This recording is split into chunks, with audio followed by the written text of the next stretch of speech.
There was a furniture store in Bnei Brak, and you know how it is in Israel. In order to attract customers, they like to display half of the store outside the store. So there it was, all over the sidewalk. There was tables, there were chairs, there were couches, coffee tables, all sorts of things to try and get some customers to come inside. May have been a great idea for the owner, but the residents upstairs living in the building didn't like it.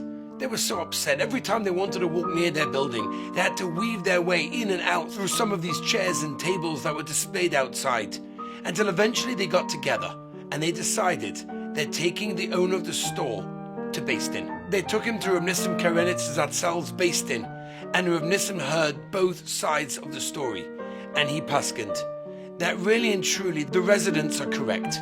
He shouldn't be displaying it on the street. However, in his opinion, they should drop their claim and they should not spoil his livelihood, leave his parnasa, and have a shmira. The neighbors listened, except for one who was so infuriated he couldn't believe it. Why is that fair? It's not fair that we have to live this way. But he decided, if that's what the Beis Din said, that's what I'm gonna do. 2 weeks later, him and his wife were ready to start supper, and their small little cute 3-year-old son was missing. They couldn't find him. They searched this room, they searched that place. He's not around. They're getting nervous. They go to the one place they haven't checked, and that's the porch, the balcony. And to their horror, there it is. Their cute little 3-year-old son is dangling down with one hand holding onto the rails. They scream. And what happens next will forever be etched in their memory. He lets go of the railings, and they scream. First reaction, they run to the staircase to go downstairs to see what happened. And to their surprise, they come downstairs and they see their cute little son in the hands of the owner of the furniture store downstairs.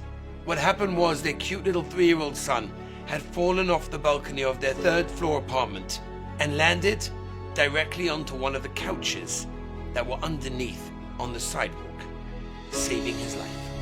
One of the boys asked me this week, look at this week's parsha. It's full of the intricate details, the halachas of business, being honest at work, all sorts of monetary laws. Why? What do we need it for? It feels so restrictive. And the answer is exactly this story. We have no idea that when we keep the Torah and we listen to every detail that the Torah wants us to, especially at work, in business, on the road, it can save our lives. Have a wonderful Shabbos. To listen to more by Rabbi Avi Wiesenfeld, visit